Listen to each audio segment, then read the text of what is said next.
جب مہلت کی مدت پوری ہوئی تو اس پہلی رات فتنہ انگیز بڑا سا دوپٹہ اوڑھ کر گھونگھٹ نکال کر بادشاہ کی خوابگاہ میں پہنچی۔ جان بادشاہ کی مسہری کے پاس ایک تپائی پر رکھی تھی اور بادشاہ اب جاگ رہے تھے۔ فتنہ انگیز نے ادب سے سلام کیا اور اپنی جھانجھن لے کر واپس مڑی تو بادشاہ نے کہا، فتنہ انگیز، میرے سوال کا جواب کہاں ہے؟ فتنہ انگیز بولی، حضور، آپ کے سوال کا جواب یہ ہے کہ 6 مہینے کھدن کھدائی، 6 مہینے پٹن پٹائی، جھانجھن لے کر گھر آئی، دال کہاں سے چکھ پائی، اور جھپٹ کر سرنگ کے راستے دوڑتے ہوئے واپس آ گئی۔ اگلے دن وزیر نے کہا، بیٹی، آج مہلت کی میعاد پوری ہو گئی، بادشاہ سلامت جواب مانگیں گے تو کیا کہوں گا؟ فتنہ انگیز نے جواب دیا، ارے ابا، آپ اطمینان سے دربار جائیے، بادشاہ کچھ نہیں پوچھیں گے۔ وزیر کی کچھ سمجھ میں نہیں آیا، لیکن بیٹی سے بحث فضول تھی۔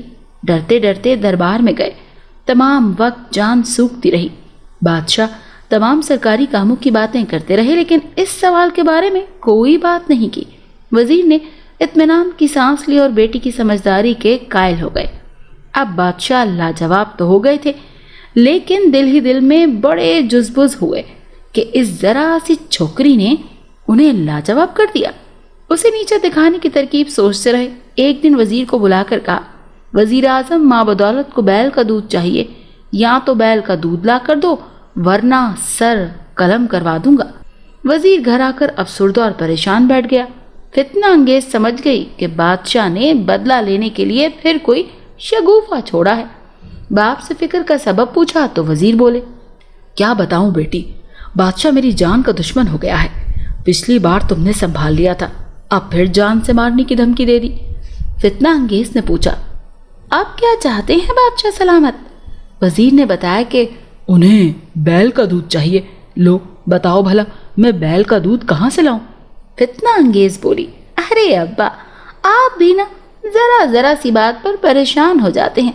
کل دربار میں جا کر بادشاہ سے سال بھر کی مہلت لے آئیے، کہیے گا بیل کا دودھ تلاش کرنے میں اتنا وقت تو لگ ہی جائے گا۔ وزیر نے ایسا ہی کیا اور منتظر رہے کہ بیٹی شاید پھر ان کے کسی کام آ جائے، لیکن فتنہ انگیز نے اور کوئی فرمائش بھی نہ کی، خاموش ہو گئی، اطمینان سے بیٹھی رہی۔ دیکھتے ہی دیکھتے سال بھر گزر گیا۔ جس دن مہلت کی مدت پوری ہونی تھی، اس دن صبح ہی صبح منہ اندھیرے اس نے نوکرانی جیسے کپڑے پہنے اور کچھ چھوٹے چھوٹے کپڑوں پر ہلدی کے دھبے لگا کر اور دھوبیوں والا ڈنڈا لے کر ندی پر پہنچ گئی۔ ندی کا جو کنارہ بادشاہ کی خوابگاہ کے ٹھیک نیچے تھا، وہاں بیٹھ کر گلا پھاڑ پھاڑ کر دھوبیوں کی طرح چھیو چھیو چلانے لگی، ساتھ ہی ڈنڈے سے کپڑے کو کوٹنے بھی لگی۔ شور شرابہ سن کر بادشاہ کی آنکھ کھل گئی، سخت غصہ آیا۔ کھڑکی سے جھانک کر دیکھا تو گھونگھٹ نکالے ایک لڑکی نظر آئی جو چلا چلا کر کپڑے دھو رہی تھی۔ بادشاہ نے ڈپٹ کر پوچھا، اے لڑکی، کون ہے اور یہاں کیا کر رہی ہے؟ اس کنارے تک آنے کے لیے تیری ہمت کیسے ہوئی؟ لڑکی بولی، بادشاہ سلامت کا اقبال بلند ہو، رات کو میرے باپ کے بچہ ہوا ہے، اسی کے پوتڑے دھو رہی ہوں۔ بادشاہ کو ہنسی آ گئی، باپ کے بچہ ہوا ہے یا ماں کے ہاں؟ لڑکی بولی، نہیں حضور، میرے باپ کے بچہ ہوا ہے۔ بادشاہ نے کہا، بے وقوف، کہیں مرد کے بھی بچہ ہوا ہے کبھی؟ لڑکی نے جھٹ سے جواب دیا، حضور، کہیں بیل نے بھی دودھ دیا ہے؟ بادشاہ نے لمبی سانس لی، اوہ فتنہ انگیز، یہ تم ہو؟ جی سرکار، بادشاہ سلامت رہیں، یہ کنیز ہی ہے۔ بادشاہ بولے، چلو بھاگو، گھر جاؤ۔ فتنہ انگیز کپڑے وپڑے پھینک کر پھانک کے واپس گھر آ گئی۔ دربار جاتے وقت وزیر نے پوچھا، بادشاہ بیل کا دودھ مانگیں گے تو میں کیا جواب دوں گا؟ فتنہ انگیز نے کہا، آپ اطمینان سے دربار جائیے، بادشاہ کچھ نہیں کہیں گے۔ چنانچہ ایسا ہی ہوا۔ وزیر حیران تھے مگر خوش تھے کہ چلو بلا ٹلی، لیکن حقیقت میں بلا نہیں ٹلی تھی۔ بادشاہ سخت کھسیانے ہوئے تھے کہ ایک ذرا سی لڑکی انہیں انگلیوں پر نچا رہی ہے۔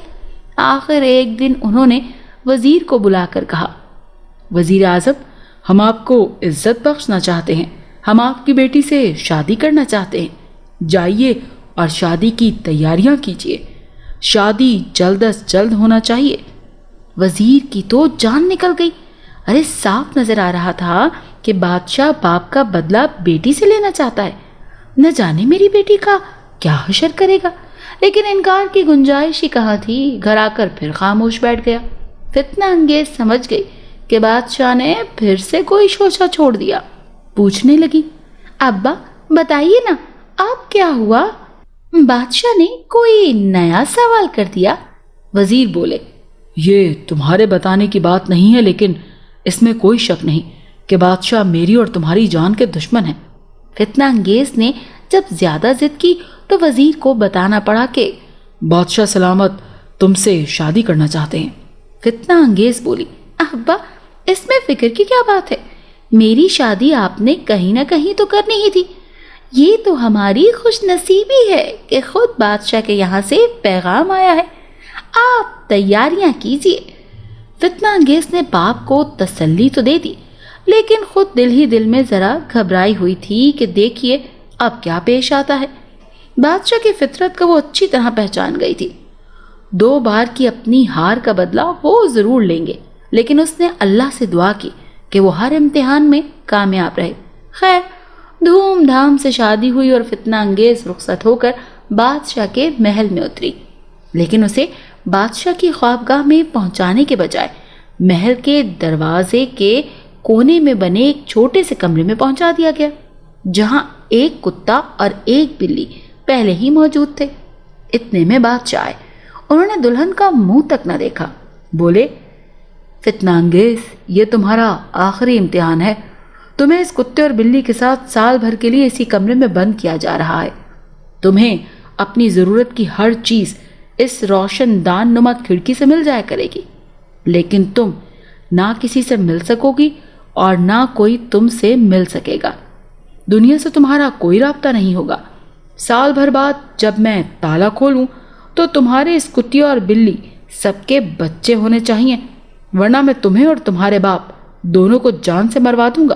اتنا کہہ کر بادشاہ نے دروازہ بند کر دیا اور اس میں بڑا سا تالا ڈالا اور چابی جیب میں رکھ کر چلے گئے۔ تھوڑی دیر کے لیے تو فتنہ انگیز سن سی ہو کر رہ گئی۔ ایسا لگا کہ جیسے موت دھیرے دھیرے اس کی طرف بڑھ رہی ہے، لیکن وہ فتنہ انگیز تھی، اس نے ہمت ہارنا نہیں سیکھا تھا۔ اس نے اللہ سے مدد مانگی اور دعا کی کہ اے اللہ تو جانتا ہے نا کہ میں بے قصور ہوں، تو مظلوموں کی مدد کرتا ہے، میری بھی مدد کر اور مجھے راستہ دکھا۔ دعا مانگ کر اس کا دل ذرا ہلکا ہو گیا اور کھویا ہوا اعتماد واپس آ گیا۔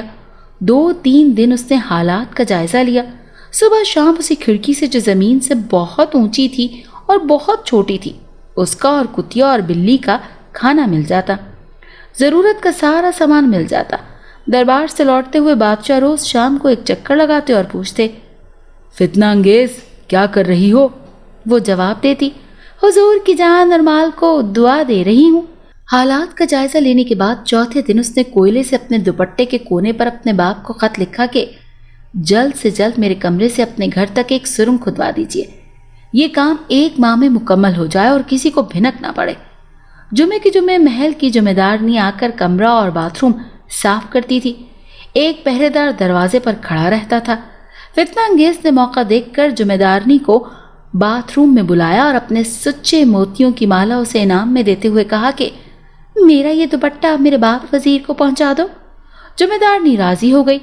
ایک تو انعام کا لالچ تھا، دوسرا اسے بھی اس کمسن خوبصورت وزیر زادی سے ہمدردی ہو گئی تھی۔ اس نے دوپٹہ اپنے کپڑوں میں چھپا لیا اور سیدھا جا کر چپکے سے وزیر کو دے دیا۔ وزیر نے اسے مزید 2 اشرفیاں دیں اور تاکید کی کہ اس کی خبر کسی کو نہ ہو۔ جمعہ دارنی نے اپنا وعدہ نبھایا اور اپنا منہ بند رکھا۔ وزیر نے 50-60 وفادار مزدوروں کو لگا کر اسی دن سے سرنگ کھدوانی شروع کر دی اور 1 مہینے کے اندر اندر سرنگ تیار ہو گئی۔ فتنہ انگیز نے راحت کی سانس لی۔ اب وہ کھانے کے اوقات اور بادشاہ کے آنے کے وقت کو چھوڑ کر اپنا باقی وقت اپنے باپ کے محل میں گزارتی۔ اس کے پاس وقت کم تھا۔ اس نے گانے ناچنے والی کمسن اور خوبصورت لڑکیوں کا ایک گروپ تیار کیا اور بادشاہ کے محل کے مقابل خیمے لگا کر اپنی نوٹنکی شروع کر دی۔ کچھ ہی دنوں میں نوٹنکی کی شہرت دور دور تک پھیل گئی۔ لوگ دور دور سے تماشا دیکھنے کے لیے آنے لگے۔ فتنہ انگیز خود پردے میں رہتی تھی، لڑکیاں ناچتی گاتی اور کھیل دکھاتی۔ ہوتے ہوتے شہرت بادشاہ کے کانوں تک پہنچی۔ بادشاہ نے حکم دیا کہ ان سے کہو کہ محل میں آ کر تماشا دکھائیں۔ فتنہ انگیز نے پردے کے پیچھے سے بادشاہ کے ہرکارے سے کہا کہ بادشاہ سلامت سے سلام عرض کرنا اور کہنا ہم لوگ ایران سے آئے ہیں، عزت دار ہے، کسی کے محل یا گھر میں تماشا نہیں دکھاتے۔ بادشاہ سے عرض کرنا کہ ہماری دعوت قبول فرمائیں اور ہمارے ڈیرے پر آ کر ناچ دیکھیں۔ اس جواب نے بادشاہ کا اشتیاق اور بڑھا دیا۔ ایک رات فتنہ انگیز کا حال چال پوچھنے کے بعد بادشاہ نوٹنکی والے کے ڈیرے پر پہنچ گئے۔ لڑکیوں نے بہت عمدہ ناچ پیش کیا۔ بادشاہ نے انعام دیا اور پوچھا تم لڑکیاں ہی ہو یا تمہارے ساتھ کوئی بڑا بھی ہے؟ لڑکیوں نے بتایا کہ ہماری مالکہ ہیں، وہ پردہ کرتی ہیں، کسی کے سامنے نہیں آتی۔ بادشاہ کا اشتیاق اور بڑھا۔ انہوں نے کہلوایا کہ اپنی ملکہ سے کہنا ہم ان سے ملنا چاہتے ہیں۔ لڑکی اندر سے جواب لائی، ملکہ نے کہا ہے کہ وہ یوں تو کسی کے سامنے نہیں آتی، لیکن آپ اس ملک کے بادشاہ ہیں، آپ کے سامنے آ جائیں گی، آپ کل تشریف لائیں۔ بادشاہ واپس آ گئے اور بڑی بے صبری سے اگلی رات کا انتظار کرنے لگے۔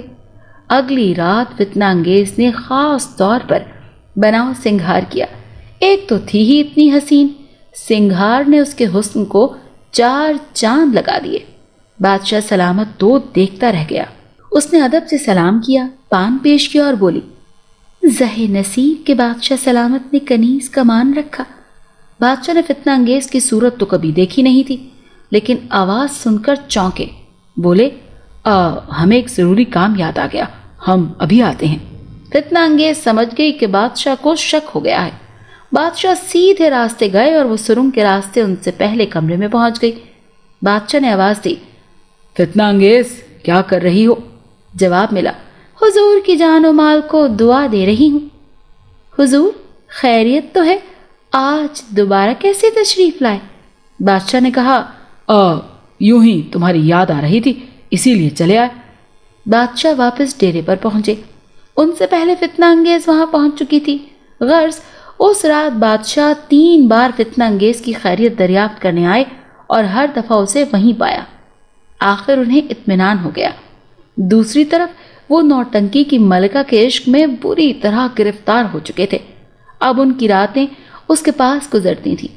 1 ماہ کے بعد ایک رات اس نے بادشاہ سے کہا بادشاہ سلامت اب ہمیں اپنے ملک واپس جانا ہوگا، خبر آئی ہے کہ میری ماں بہت بیمار ہے۔ بادشاہ اداس ہو گئے۔ اس نے وعدہ لیا کہ جیسے ہی اس کی ماں صحت یاب ہو جائے وہ واپس آ جائے۔ اگلے دن لوگوں نے دیکھا کہ میدان صاف تھا۔ راتوں رات نوٹنکی چلی گئی۔ فتنہ انگیز کا مقصد پورا ہو چکا تھا۔ اب وہ بادشاہ کے بیٹے کی ماں بننے والی تھی۔ ناچنے گانے والی لڑکیوں کو اس نے دوسرے شہر سے بلوا لیا تھا، انہیں انعام و کرام دے کر واپس بھجوا دیا۔ ادھر کتیا اور بلی کے بھی جوڑے مل گئے تھے اور وہ بھی بیانیے والی تھی۔ بادشاہ اب بھی روز فتنہ انگیز کی خیریت پوچھنے آتے تھے، لیکن ان کا دل نوٹنکی کی ملکہ کے یاد میں ہر شے سے اچاٹ ہو چکا تھا۔ ادھر سال بھر کی مدت پوری ہونے کو آئی، ادھر فتنہ انگیز نے چاند سے شہزادے کو جنم دیا۔ کتیا اور بلی بھی بیاہ گئیں۔ جس دن سال کی مدت پوری ہونے کو تھی، فتنہ انگیز نے دلہن کا سرخ جوڑا پہنا، خوب بناؤ سنگھار کیا اور بچے کو گود میں لے کر بادشاہ کا انتظار کرنے لگی۔ دربار سے اٹھ کر بادشاہ کمرے میں آئے اور سال بند کا تالا کھول دیا۔ دروازہ کھلتے ہی کتیا، بلی اور ان کے بچے بادشاہ کے پاؤں سے لپٹ گئے۔ بادشاہ حیران کہ یہ ماجرا کیا ہے۔ آگے بڑھے تو فتنہ انگیز نے بڑھ کر سلام کیا اور بچے کو ان کی گود میں دیتے ہوئے کہا سنبھالیے حضور اپنے ولی عہد کو، کنیز آپ کی آخری آزمائش پر بھی پوری اتری ہے۔ چند لمحوں تک تو بادشاہ کو کچھ سمجھ ہی نہ آئی، یہ فتنہ انگیز تھی یا نوٹنکی کی ایرانی ملکہ؟ جب سمجھے تو ان کی خوشی کا ٹھکانہ نہ رہا۔ بولے تم واقعی فتنہ انگیز ہو، میں قبول کرتا ہوں کہ تم مجھ سے زیادہ عقل مند ہو۔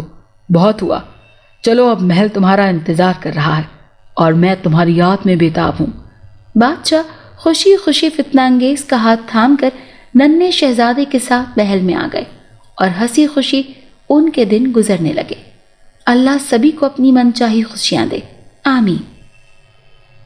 اگر آپ کو آج کی کہانی پسند آئی ہو تو ہماری ویڈیو کو ضرور لائک کریں اور چینل کو سبسکرائب کرنا مت بھولیے گا۔ ملتے ہیں کل ایک نئی کہانی کے ساتھ۔ اللہ حافظ۔